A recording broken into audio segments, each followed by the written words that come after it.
Bismillahirrahmanirrahim. Assalamualaikum warahmatullahi wabarakatuh.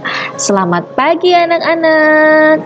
Gimana kabarnya hari ini? Semoga sehat selalu ya. Sudah siap belajar hari ini?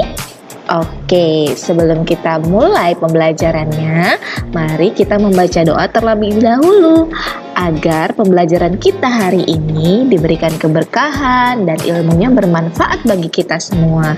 Amin ya rabbal alamin. Berdoa masing-masing dimulai. Berdoa selesai. Nah, anak-anak, kemarin kita sudah belajar tentang rangka manusia. Hari ini kita akan belajar tentang otot. Yuk, langsung aja. Nah, tujuan pembelajaran kita hari ini adalah agar kita dapat mengetahui otot-otot yang bekerja pada tubuh saat kita melakukan suatu gerakan. Dan kita dapat mengetahui makanan sehat untuk tulang dan otot. Otot disebut alat gerak aktif. Nah, otot adalah alat gerak aktif. Manusia dapat menggerakkan tubuhnya karena adanya otot. Otot atau yang dikenal dengan istilah sehari-hari daging terdiri atas sel-sel otot. Otot mampu berkontraksi dan berelaksasi. Otot juga mampu menggerakkan persendian. Nah, gimana? Sudah paham sampai sini? Yuk lanjut. Berapakah jumlah otot yang aku punya? Siapa nih kira-kira yang tahu? Ternyata setiap manusia memiliki sel otot sekitar 650 buah. Wow, banyak sekali ya. Otot menyusun setengah dari jumlah berat badan manusia. Apakah kamu tahu? Ternyata otot yang tertarik waktu cemberut itu jauh lebih banyak daripada tertawa. Wow, ternyata lebih baik tertawa ya, atau tersenyum daripada kita cemberut. Mengapa otot sangat penting bagi tubuhku? Nah, karena otot dapat menjaga organ penting dalam tubuh agar pada tempatnya. Seperti contohnya, nih, apa ini? Ya, ini ada paru-paru, ada jantung, dan ada mata. Otot juga menggerakkan tulang sebagai alat gerak pasif. Otot membantu menggerakkan lidah dan gigi untuk mengunyah makanan.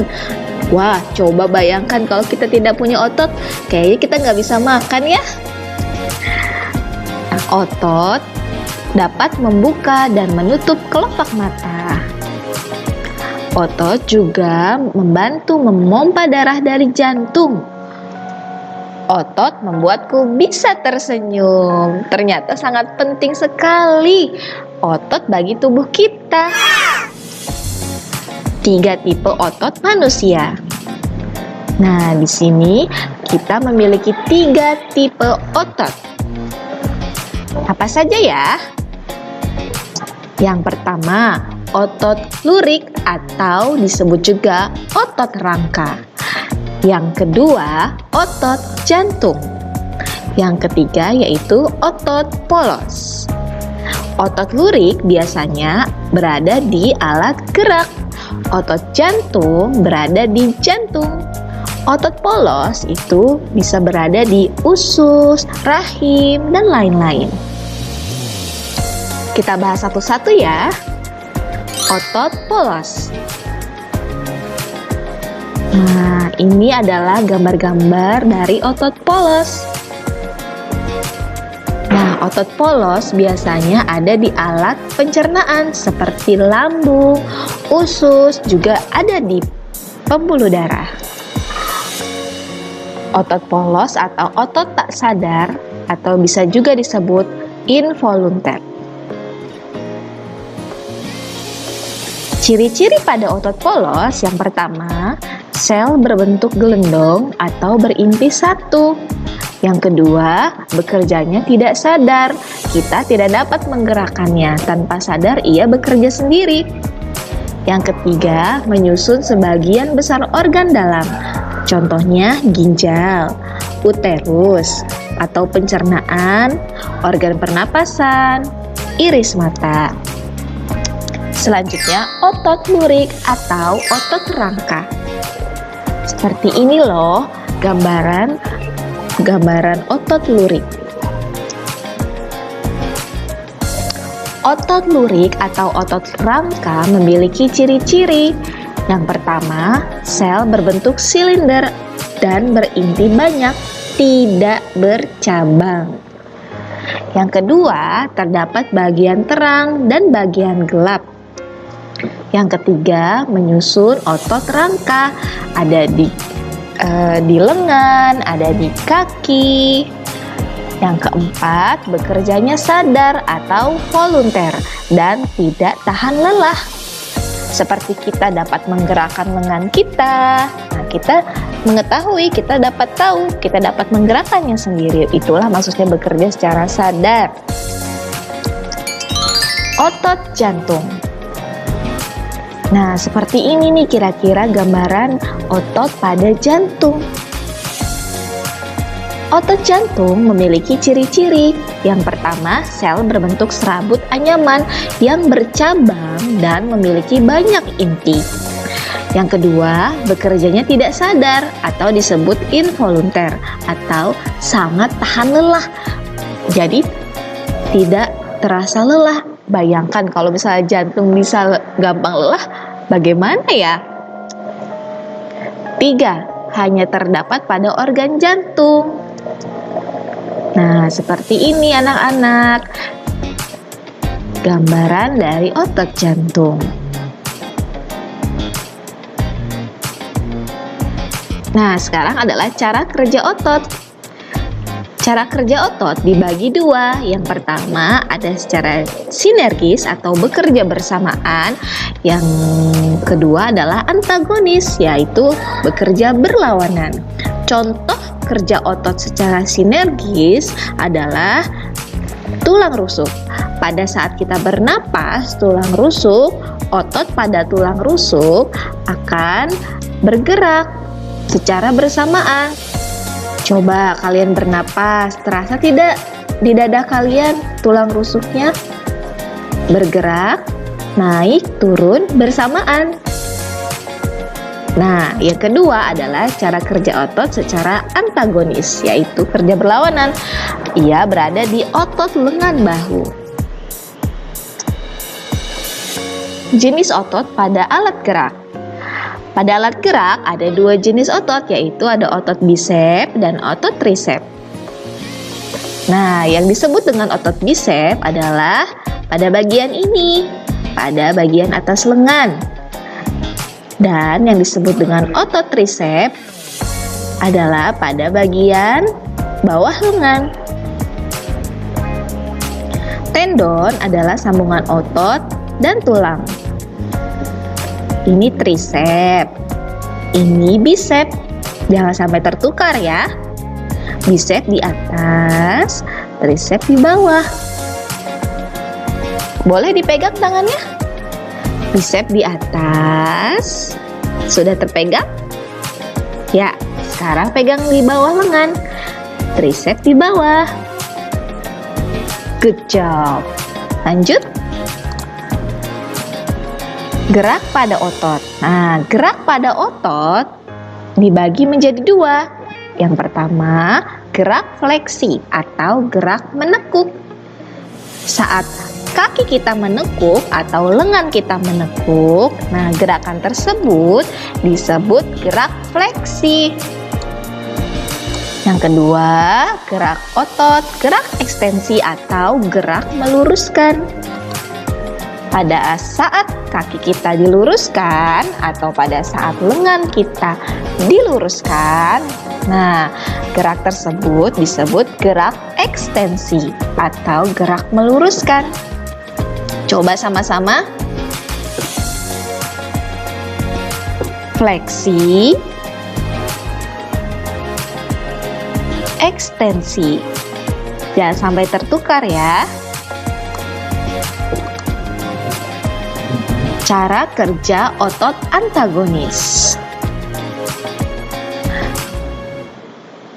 Gerakan antagonis atau gerakan secara berlawanan. Nah, seperti ini cara kerjanya. Pada saat lengan kita bergerak secara fleksi atau menekuk,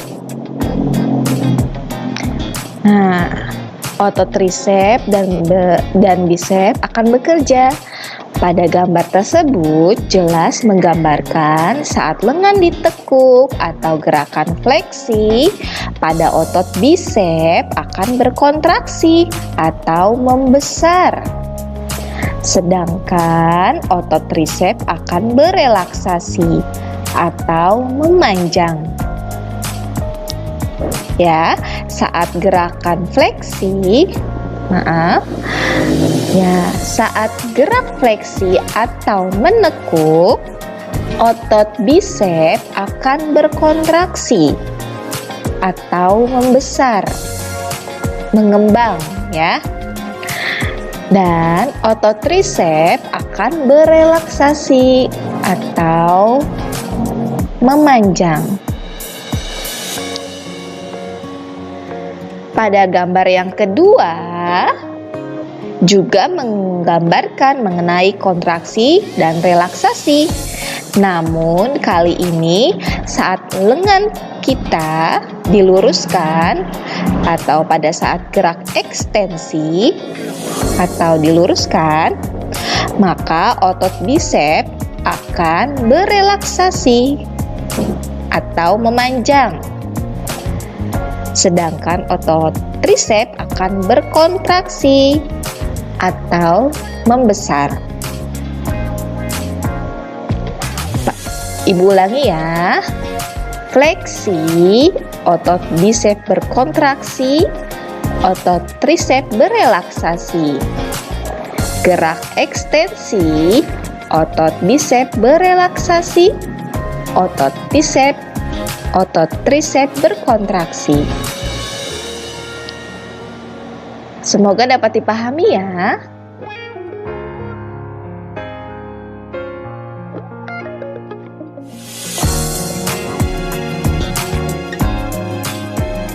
Nah, sekarang coba tebak otot apa ya yang bekerja saat kita melakukan aktivitas berikut ini.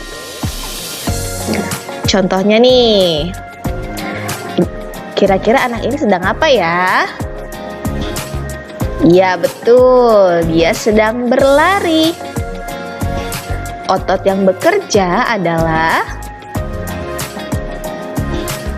otot kaki, betul. Saat berlari, otot rangka pada kaki atau bisa kita sebut otot kaki, ia bekerja. Selanjutnya kita akan belajar tentang makanan sehat untuk tulang dan otot. Berikut ini adalah gambar-gambar makanan yang biasa kita makan sehari-hari. Makanan-makanan ini termasuk makanan-makanan sehat untuk tulang dan otot. Yang pertama adalah susu. Susu merupakan sumber terbaik kalsium. Kalsium merupakan unsur paling penting untuk tulang yang kuat. Susu mengandung protein tinggi untuk pembentukan otot. Selain itu, susu juga mengandung kalium, magnesium, riboflavin, fosfor, serta vitamin D dan B. Nah, semua nutrisi ini sangat penting untuk kesehatan tulang dan otot. Orang dewasa sebaiknya minum susu 2 gelas sehari. Anak-anak dan remaja sebaiknya minum lebih banyak susu. Seperti kalian nih, kalian harus banyak minum susu. Bisa minum susu, yogurt, keju. Nah, makanan ini sama-sama mengandung kalsium, kalium, magnesium, vitamin D, dan vitamin B12 yang baik untuk tulang dan otot. Selanjutnya adalah tahu. Tahu adalah jenis makanan kedelai yang mengandung jumlah kalsium dan protein nabati tinggi serta mengandung zat kimia nabati yang disebut isoflavon. Isoflavon bermanfaat untuk mendapatkan tulang dan otot yang sehat dan kuat. Nah, siapa nih yang suka tahu? Ternyata tahu ini mengandung kalsium dan protein nabati yang sangat baik untuk tulang dan otot. Tempe.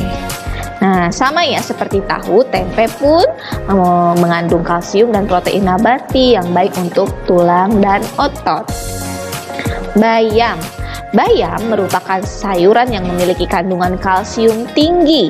Ditambah lagi, kandungan vitamin K dalam bayam dapat membantu mempertahankan kalsium dalam tulang. Selain kalsium, bayam juga mengandung serat, zat besi, kalium, magnesium, serta vitamin A dan C. Nah, pantas saja di dalam film kartun Popeye, kalau misalnya dia makan bayam, ia akan kuat, ototnya akan menjadi kuat dan besar. Ternyata bayam mengandung banyak vitamin ya, dan juga zat besi, kalium, magnesium yang sangat baik untuk otot. Daging sapi. Nah, daging sapi merupakan sumber protein terbaik. Pembentukan protein otot meningkat 51% jika mengkonsumsi sekitar 120 gram daging sapi tanpa lemak. Daging sapi juga kaya akan asam lemak omega 3, asam lemak tak jenuh, serta vitamin A dan vitamin E. Wow, siapa nih yang paling suka makan daging sapi? Kayaknya semua orang suka nih makan daging sapi ya. Nah, telur menyediakan protein yang baik. Satu butir telur mengandung 6-8 gram protein.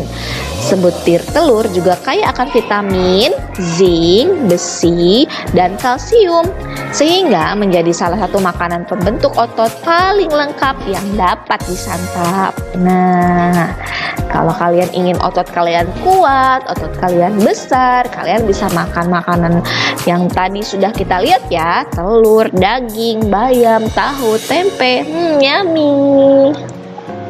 Ikan salmon. Ikan salmon adalah jenis ikan berlemak yang berisi berbagai nutrisi yang baik untuk tulang seperti kalsium, protein, vitamin D, dan asam lemak omega 3. Vitamin D dan asam lemak omega 3 membantu meningkatkan penyerapan kalsium dalam tubuh. Konsumsi salmon secara teratur dapat membantu meningkatkan kepadatan tulang dan otot. Yuk makan ikan! Selanjutnya adalah brokoli. Brokoli juga sayuran yang sangat baik untuk tulang dan otot. Brokoli mengandung vitamin K dan vitamin D. Kacang mete. Kacang mete mengandung lemak, protein, kalsium, zat besi, dan antioksidan. Gandum. Nah, gandum juga baik bagi tulang dan otot. Gandum mengandung protein, vitamin, asam folat, zat besi. Nah, seperti yang kalian suka makan di sereal. Nah, sereal tersebut mengandung gandum yang baik sekali untuk tulang dan otot kalian. Alpukat. Nah, ternyata alpukat mengandung protein, vitamin, kalsium, zat besi, dan lemak yang bagus untuk tubuh. Siapa nih yang suka jus alpukat? Sawi hijau. Nah, makanan yang satu ini ternyata juga mengandung protein, vitamin, kalsium, dan zat besi. Jadi jangan pilih-pilih makanan ya. Sayuran juga sangat baik loh ternyata untuk tulang dan otot kita. Banyak-banyak makan sayur ya. Daging ayam, sama seperti daging sapi, daging ayam juga merupakan sumber protein terbaik bagi tubuh. Hati sapi. Hati sapi juga mengandung lemak, protein, kalsium, zat besi. Kerang. Nah, siput satu ini ternyata sangat baik loh untuk tulang dan otot. Dia mengandung protein, lemak, dan vitamin. Pisang, ya ternyata buah-buahan juga ada yang baik untuk tulang. Contohnya pisang. Pisang mengandung protein, kalsium, dan vitamin yang baik untuk tulang dan otot. Edamame, nah kalau ini sih makanan kesukaan ibu. Nah, kacang edamame ini mengandung banyak sekali kalsium. Oke, sekian pembelajaran hari ini. Semoga dapat bermanfaat ya anak-anak. Jangan lupa kita harus bersyukur, menjaga kesehatan tulang dan otot kita dengan cara makan makanan yang bergizi, olahraga yang teratur ya. Dan pokoknya jangan lupa bersyukur atas pemberian Allah Subhanahu wa Ta'ala kepada kita, karena dengan adanya tulang dan otot kita dapat melakukan kegiatan sehari-hari. Oke, sekian pembelajaran dari Ibu hari ini. Tetap semangat ya. Sampai ketemu lagi dalam pembelajaran selanjutnya. Wassalamualaikum warahmatullahi wabarakatuh.